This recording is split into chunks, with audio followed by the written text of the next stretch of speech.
היי חברים, וברוכים הבאים לפרק השני שלנו בפודקאסט. בפרק הקודם אני לא הצגתי לכם את השם של הפודקאסט, אז קוראים לו Real Talk.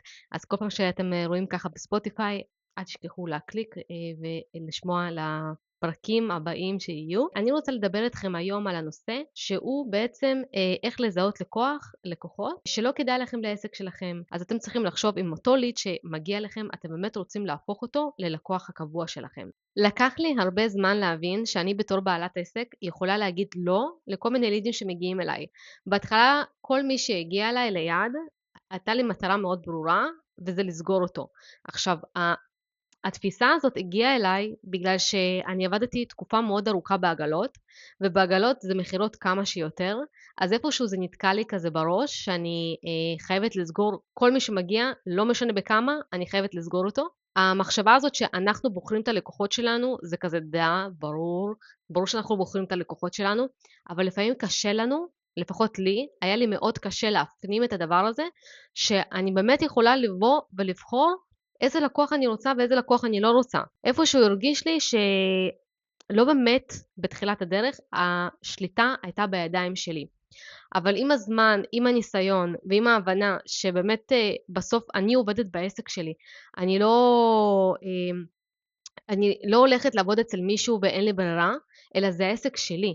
אז בגלל שזה העסק שלי, אני יכולה ממש לנהל אותו איך שאני רוצה. אני יכולה לבחור שאני מוכרת רק לנשים. אני יכולה לבחור שאני מוכרת חנויות e-commerce ולא שום דבר אחר. אבל ההבנה הזאת של לבוא ולהגיד, אני באמת בוחרת מה אני רוצה לעשות, זה לקח לי די הרבה זמן להשלים עם הדבר הזה שאני לא חייבת להיות yes woman, בוא נקרא לזה, yes woman ולהגיד כן להכל ולקבל כל דבר שמגיע אליי לתוך הידיים. יש דבר אחד שאני זיהיתי בכל הדרך, הלידים שאני לא רוצה לעבוד איתם, יש בזה כמה אלמנטים.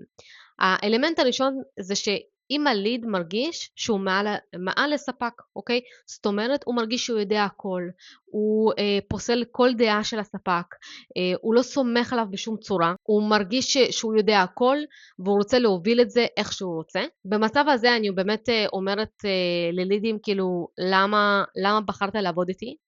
למה בחרת לעבוד עם ספק שאתה לא סומך עליו, שאתה לא רוצה לשמוע את הדעה האישית שלו? לידים שהם שתלטנים והם רוצים כזה my way or no way, אז אני פחות רוצה לעבוד עם לידים כאלה. בהתחלה אני לא אשקר, אני סגרתי לידים כאלה גם לעסק שלי, וראיתי שאין לזה, אין לי טאץ', אין לי טאץ' עיצובי שלי, אני מאבדת את עצמי, אני רק מתה שהפרויקט הזה ייגמר.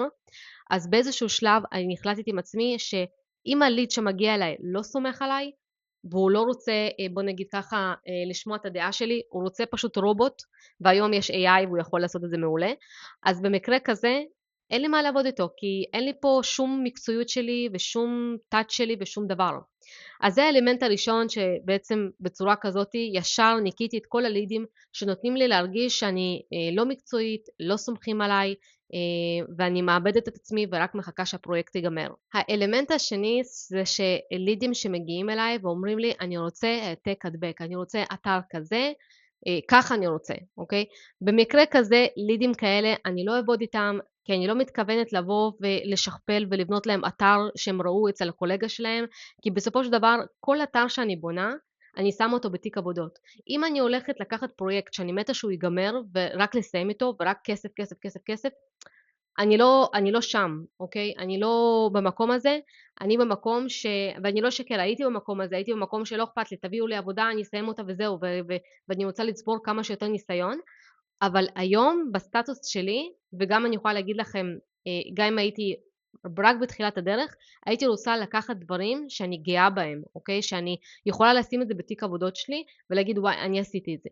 אם אני בונה אתר ואני אומרת, אני לא רוצה לשים את זה בתיק עבודות, מבחינתי בזבזתי זמן, ובסוף בסוף גם אותו לקוח יבוא, וירצה לשדרג את מה שבניתי לו.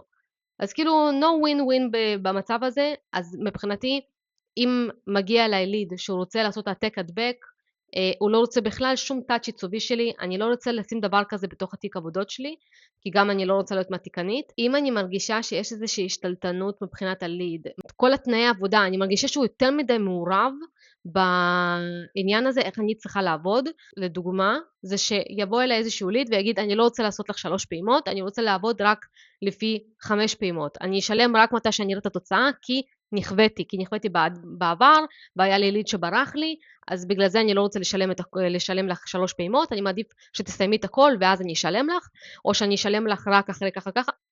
במצבים האלה, שהליד הוא יותר מדי משתלט, אוקיי? ומספר לי את כל סיפור חייו, ואיך הוא נכווה, ואיך לא עבד לו עם ספק אחר, אני לא רוצה לעבוד איתו, מכמה סיבות. סיבה ראשונה, אני לא הולכת לאיזשהו עסק, אוקיי? מכולת או כל דבר, ואי אפשר להתווכח על זה ולהגיד, אוקיי, אנחנו ספקים, זה לא מכולת, זה לא זה. זה לא משנה. בסוף אנחנו עסק ויש לנו את החוקים שלנו.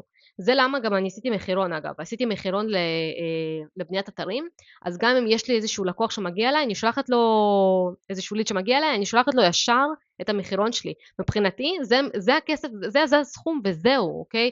מפה זה רק או עולה למעלה, לא יורד למטה, רק עולה למעלה. אז המחירון הזה זה גם נותן איזושהי הרגשה של, כמו שאתם רואים טיקט וכתוב על זה את המחיר, זה מה שזה נותן, זה איזושהי הרגשה של יותר סומכים עליי, ואני לא סתם נותנת להם מחיר על פי תחושה, ולכל אחד אני אתן מחיר אחר, לאחד אני אתן דף נחיתה ב-800, לאחד אני אתן דף נחיתה ב-1500, ואחד אני אתן ב-2500. לכולם זה אותו דף נחיתה, לא משנה מה, אז יכול להיות שזה יעלה טיפה יותר, אבל זה לא יעלה פחות. עכשיו, כמו שאני לא אתמקח על המחירים עם כל בן אדם אחר, כל בעל עסק אחר, אני לא רוצה שיבואו ויתערבו לי במחירים שלי ובתנאי העבודה שלי. כי בסוף לא סתם קבעתי אותם, לא סתם אני אומרת שהתהליך הוא כזה. אז זה הדבר הראשון. הדבר השני, זה שאם מלכתחילה הליד מגיע אליי והוא לא סומך עליי, די, אין לי כוח לעבוד עם לידים כאלה שהם לא סומכים עליי. בסופו של דבר זה בסה, זה בסה לי וזה בסה לא. בסה לי כי אני הרגיש שאני פה על זכוכית מגדלת והולכת על קליפות של ביצים שהוא לא יעלב, או שמשהו פתאום, לא יודעת מה שאני אגיד לו לא יתאים לו, אם אני אגיד לו שזה תוספת תשלום כי זה לא כלול, ובסה לו כי הוא מרגיש וואי, שלא יברחו לי והוא בחרדת נטישה. אז אין מה, הרבה מהלידים שמגיעים אליי ואומרים לי את הדבר הזה, אני רוצה לשלם לך, אבל ברחו לי, זה מאוד מאוד נדיר, זה תלוי איזה פרויקט, באמת מאוד מאוד נדיר, אני אבוא ואני אקח את הפרויקט הזה. לרוב אני אגיד לא, כי אני פשוט, אני אפילו אבוא ואגיד, אם את לא סומכת עליי, אז אל תעבדי איתי, כאילו אני לא רוצה שתעבדי איתי, אני לא מתכוונת לעבוד עם לקוחות שלא סומכים עליי, זה א' ב' אצלי, א' ב' של ג' ד', אוקיי? חשוב לי שמי שעובד איתי יסמוך עליי, וזה משהו שאני יכולה להמליץ לכם, שאם אתם מרגישים שהלקוח לא סומך עליכם, אז לא, פשוט זה ביג נו נו, כי בסוף בתור בוני אתרים ובתור עצמאים, המטרה שלנו, ואם אין לך מטרה כזאת, אז חשוב שתהיה לך מטרה כזאת, זה להפוך כל ליד שהופך להיות לקוח ללקוח קבוע.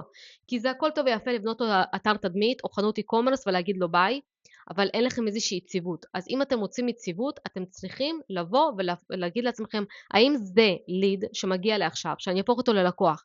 האם אני ארצה שהוא ירוץ איתי עכשיו תקופה, אוקיי? שאני אקח ונהל לו את הכל. אם התשובה היא לא, אין לכם מה לסגור אותו. כי בסוף היום היציבות והכסף האמיתי זה באמת מהתחזוקה. הפרויקטים האלה שהם פה ושם זה הכל טוב ונחמד וזה כיף וזה נותן לכם בוסט, אבל הלקוחות הקבועים זה בעצם ההכנסה הקבועה שלכם, זה כמו משכורת. אז אני ממליצה בחום לכל מישהו בעצם ספק לבוא ולחתור לזה, לחתור לעניין הזה של להפוך לקוחות ללקוחות קבועים, גם אם זה בנק שעות, גם אם זה ריטיינר, גם אם זה בנק שעות קטן, עדיין לבוא ולעשות את זה, במיוחד בתקופה של AI, שהם באמת יכולים להחליף אתכם תוך שנייה, אז תחתרו לזה, ואני מקווה שזה נתן לכם ככה איזשהו מידע איך אתם יכולים לבוא ולהתנהל בעסק שלכם, בין אם אתם בתחילת הדרך, ובין אם אתם כבר יש לכם עסק הרבה זמן, ושתדעו לכם ברגע שאתם עומדים על העקרונות שלכם, הלקוחות רוצים לעבוד אתכם יותר. מי שבאמת רוצה לעבוד אתכם, ולא איזשהו קמצן שמחפש זול וסיימנו, אז הוא באמת מעריך אתכם יותר, והוא בסוף רוצה עוד יותר לבוא ולעבוד אתכם. כי הוא אומר, וואו, יש פה משהו, יש פה משהו, זה מרגיש לי איכותי יותר, בוא נגיד ככה, זה לא מרגיש לי שוק. אז אם אתם תבואו ותחזיקו מעצמכם, ותחזיקו שאתם לא שוק, אוקיי? שלא מתמקחים ומשנים לכם את הכל, ככה זה עובד וזהו, תיקחו את עצמכם ברצינות, הסביבה שלכם, זה מה שגם יכולה להגיד לכם בכלל לחיים, הסביבה שלכם תיקח אתכם ברצינות. אם אתם תעריכו את עצמכם ותיקחו את עצמכם ברצינות, גם הסביבה שלכם תיקח אתכם ברצינות, בין אם זה לקוחות, משפחה, חברים, whatever, אבל אתם צריכים לקחת את עצמכם ברצינות. אז אנחנו נתראה בפרק הבא.